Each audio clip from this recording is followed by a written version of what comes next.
大家好，陳元日喺2025年咧年頭都已經講過咧嗰個風水嘅飛星位置。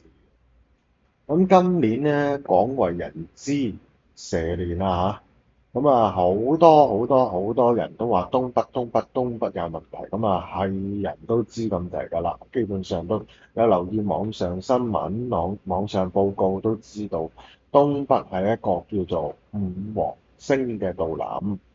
咁五黃咧係一種災病啊，係一種大災難嘅形式嘅飛星嚟㗎，佢極度兇猛。咁所以點解會廣為人知咧？好多人咧都成日都會聽到一句説話，叫做五黃動土。咁你都基本上咧呢句説話咧，好似叫做咩咧？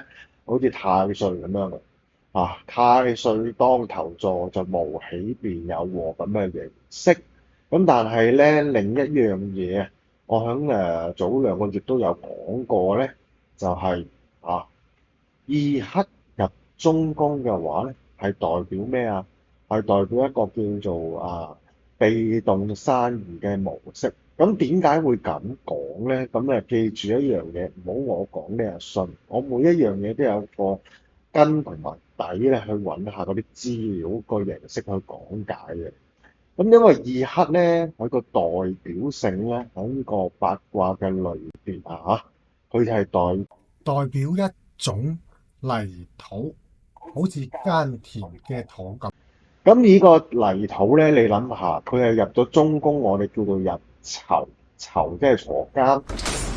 另一樣嘢咧，入咗去之後咧，佢嗰個位置咧係比較約束性大咧，佢就自然反抗咧嘅感覺大，即係基於我嘅理論去講啊。咁你反抗得大咧，咁變相嚟講啲泥土咪會喐動咯。同埋咧，因為我哋叫做元旦盤，元旦嘅意思就係代表原本個局勢，五黃喺中宮嘅。咁你五黃喺中宮，仲要係飛咗個二黑入去嘅話咧，今年你諗下中宮嗰個位置，全部都係一種叫做土嘅位置，同埋一種唔好嘅土嘅形式成分比較多。你諗下嗰個土點解會咁兇猛？個土點解會喐動得咁嚴重？咁當然啦，喺上星期，依家拍片係4月2號，上星期嘅大概3月尾嘅時間咧，泰國緬甸嗰附近咧都已經係地震到不得之了。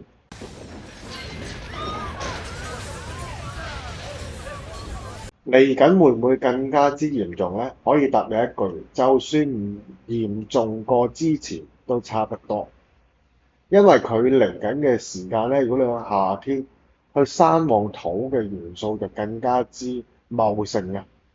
理論上咧，如果你話係地震咁樣計咧，都應該會更加之頻密同埋多，亦都有預告過或者係報告咧，響未來嘅2星期，台灣海峽嘅位置都有機會地震。咁所以點解咁謹慎，或者點解要拍呢條片嘅原因，係話俾大家聽咧，今年個中宮因為二黑到臨嗰個五黃嘅元旦盤裏邊。所以如果你話基本去分析理解咧，個土嘅形式嚴重性係特別多。其次係咩啊？其次當然係阿媽嘅元素，大家有阿媽嘅形式咧，多啲關心照顧啦。咁因為阿媽嘅元素喺呢個二黑嚟到講，都係代表一種叫做問題性嘅跡象。第三咧就係因為嗰個土都代表咗情緒病啦、腸胃病啦，一啲叫做疾病嘅問題形式比較大，咁所以更加之去提一提大家謹慎地去面對呢個蛇年嘅位置，多啲作出準備。準備啲咩咧？令到自己免疫系統增加啦，令到自己個健康指數增加啦，令到咧大家嗰個情緒壓力都要減低，增加一啲開心歡愉嘅感覺，令到嗰個問題性減低。所以想拍呢條片嘅另一種元素俾大家知道，而同埋嚟到講咧，希望大家睇完呢條片咧，去作出準備，唔係話俾大家聽我啱定唔啱。希望大家了解呢件事實，同埋嚟到講咧，蛇年因為仲有起碼9個紀元。如果你都唔去作出一個心理準備嘅話，咁你諗下呢9個紀元係咪個日子更加之艱難度過呢？希望大家咧作出一個預備性嘅心理防範，同埋咧做多啲預備性嘅去抵禦呢個問題性嘅出現，咁就更加之相得益彰，亦都可以話俾大家聽，可以係叫做趨吉避兇。記住留意尋日更加之多嘅玄學資訊嘅片段咧，可以為大家逐一講解。